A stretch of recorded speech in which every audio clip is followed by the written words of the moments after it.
أنا والسعادة عليكم وعلى قلوبكم الطيبة. كل سنة وانتم طيبين، ربنا يعودها علينا وعليكم يا رب الأيام بخير، اللهم آمين. رمضان كريم علينا وعلى الأمة الإسلامية وعلى السامعين أجمعين يا رب العالمين. أنا هعمل إيه يا ولاد النهاردة؟ ربنا يسعد صباحكم بكل خير، آمين يا رب العالمين. راح أعمل إيه؟ راح أذبح من على السطح. هذبح إمتى؟ إحنا يجي الساعة 9 كده، وكمان هذبح بصوا عندي ذكر كده شبه مطلع عيني شويه، احنا نذبحه. وكمان اللهم صل على النبي، صلى الله كده وصلى على الرسول عليه افضل الصلاه والسلام. شايفين الذكر اللي طرف جناحه طاير من جنب ده اللي انا هذبحه يا اولاد. وكمان هو كبير سنا، انا مش بذبحه عشان حاجه يعني، هو كبير سنا انا كنت يعني مخمنه له كده ان انا هذبحه اصلا في اول رمضان. تمام. هذبحه وهنضفه وهعمل ايه يا اولاد؟ اللهم صل على النبي. وهولع عليها على طول علشان خاطر هو سنه كبير قوي يا ولاد، يعني هو بقاله 3 سنين معايا كده الذكر ده. وكل ما اقول هذبحه يرجع تاني اقول يا بنت سيبيه، يمكن يجي لنا منه سلاله او اي حاجه يعني ايه، عايزاه يكسر البط، يحصل منهم تزاوج يعني كده، البط يفقس يطلع لي منه بط للناس اللي مش عارفه يعني ايه يكسر البط. تمام. دي كلمه يعني احنا بنقولها هنا بالمختصر. هو هنا بيشرب كده ومزاجه حلو كده على الميه لوحده اهو. هذبحه وهنزل انضفه، وكمان هغسله يا ولاد بالدقيق والخل والليمون. كمان طماطميه، الطماطم بقى رخيصه دلوقتي. وهولع عليها على طول لان هو سنه كبير زي ما قلت لكم. تمام. فخايفه علشان انني بطبخ على شعله واحده، شعله الوقتي، وكمان على ما البوتاجاز بتاعي يبقى يجي، فالشعله يعني ايه بتاخد وقت برضو ايه علشان ما تاخرش، لان ده صيام ووقت الاكل بتاعه محدود. بسم الله. بس يا البخت كده، بما اني بقى بطبخ على الشعله فعشان كده ولعت بدري. قاعد معايا قد ايه يا ولاد على النار؟ قاعد معايا يجي ساعتين وشويه يا ولاد. بسم الله ما شاء الله كده، حاجه كده اللهم بارك. هو استوى، مش هسوي اكتر من كده وهنزله. امتى؟ احنا بقينا بعد الظهر يعني الساعه 2 وتلت 2 ونص كده يا ولاد. فانا هبدا اعمل الحاجات اللي هي مش هتبرد معايا. تمام. انزله بقى. تعالوا اما ندفي اللبن بتاعنا عشان كده. بسم الله ما شاء الله اللهم بارك. هنعمل بقى الفطره بتاعتنا عباره عن ايه يا ولاد معايا هنا؟ اللهم صل على النبي. بدات بدري النهارده عشان خاطر الشعله برضو يعني مش بتسعر زي البوتاجاز، بتبقى كام عين باينه كده يا ولاد، او دايره. بسم الله ما شاء الله. دي عصير جوافه معايا اهو. تمام. ومعايا هنا اللهم صل على النبي ده بلح يا ولاد، اللي هو البلح الطري. بسم الله ما شاء الله طعمه حلو وجميل جدا، وكمان بيبقى خالي بقى من الرمل والقرقشه اللي بتبقى في البلح دي. ما شاء الله قلبه نضيف حاجه كده اللهم بارك، وسهله كمان في التقطيع معايا اهي يا ولاد. الكيلو فيه عامل كام؟ الكيلو فيه عامل 55، من 55 ل 60، بتختلف من بقاله للتانيه يا ولاد، او من مكان للتاني. تمام. اللهم صل على النبي. هنزل هنا بالبلح بتاعي ده اهو. هو مسكر، مش هزود السكر يا ولاد، يعني السكر معايا في حدود المعقول كده. معاكي موز بقى، كيوي، فراوله، حاجات من ديت، وحابه تضيفيها ضيفيها. معاكي اي حاجه حابه ان انت تعمليه بميه اعمليه. تمام.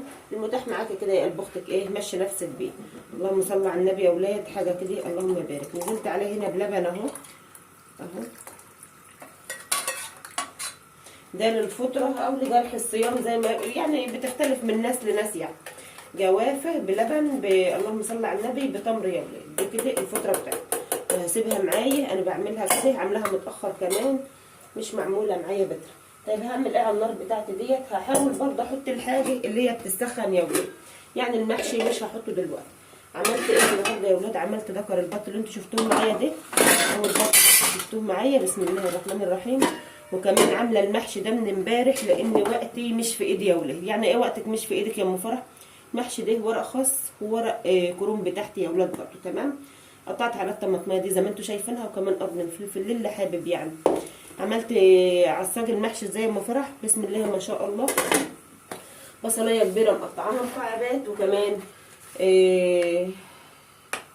عين توم اخضر من اساسه، يعني من راسه لديله، ده مقطعاه برضو اللهم صل على النبي. وكمان نزلت عليهم بالطماطم، فرمتها ونزلت عليهم بعد ما اديتهم ايه تصفيره كده. سبت الطماطم تسبك، نزلت عليها بالملح والتوابل اللي انت حباها يا قلب اختك. وبعد كده اللهم صل على النبي هتعملي ايه؟ هتنزلي بقى بالرز. انا بنزل بالرز بعصجه يا ولاد، مش بحط الرز بعد عصاج الصلصه او حاجه زي كده، بحط الرز يتعصج. كمان خرجت الخضره بتاعتي شبت وكزبره، واللهم صل على النبي، رجعت توم اخضر تاني. ده معايا ايه؟ معايا لسان اصفر، وكمان سلق الورق انتوا عارفين. تمام. بعمل ايه يا ولاد؟ بعمل هنا شويه شوربه لسان العصفور اهو، لان احنا لسه اول يوم والمعده بتبقى فاتحه مش بتبقى قافله يا ولاد. ازاي يا ام فرح المعده بتبقى قافله او بتبقى فاتحه؟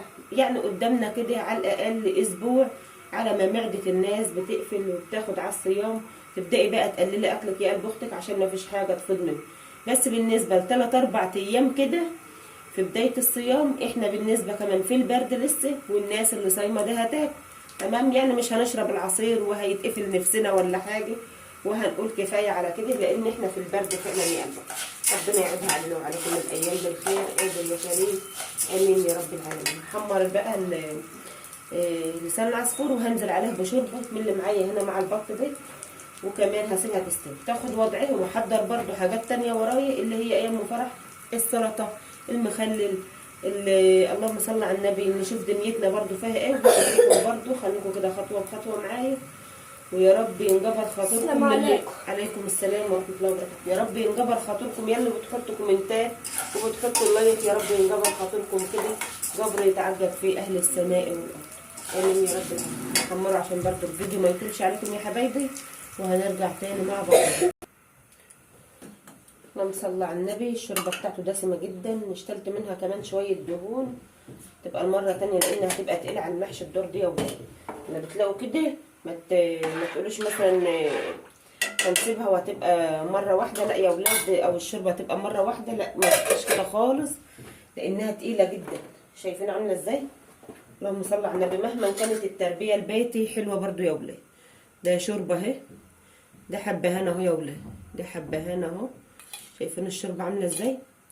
يعني انا اشتلت كده بالمغرفه من على الويش اهي، تنفع لمحشي، تنفع لكبسه، تنفع لرز بسمتي بعدين، تنفع، هي هتنفع لكل حاجه، هتنفع معاكي لاي حاجه يا قلب اختك.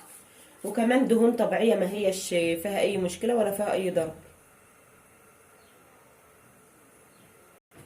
هاوله كده المغرب اذن، خليت المحشي اهي نازله معايا من على الشغله. بسم الله ما شاء الله، مش هنكتر عشان خاطر الحاجه اللي هنحطها كده يا ولاد. حطيت الفطار بتاعي، عملت هنا معايا سلطه خضراء مشكله خاص كرنب بتاع السلطه، وكمان خيار وطماطم حاجه كده اللهم بارك، وملحتها بملح وفلفل وكمون وليمون معصور يا ولاد. ومعايا هنا شوربه لسان العصفور، معايا هنا التمر اللي احنا عملناه سوا، وكمان معايا دقر البط الحلو بتاعي ده اهو، حاجه كده بسم الله ما شاء الله، اللهم بارك، بسم الله ما شاء الله. اترككم يا ولاد في رعايه الله وامنه، والسلام عليكم ورحمه الله وبركاته.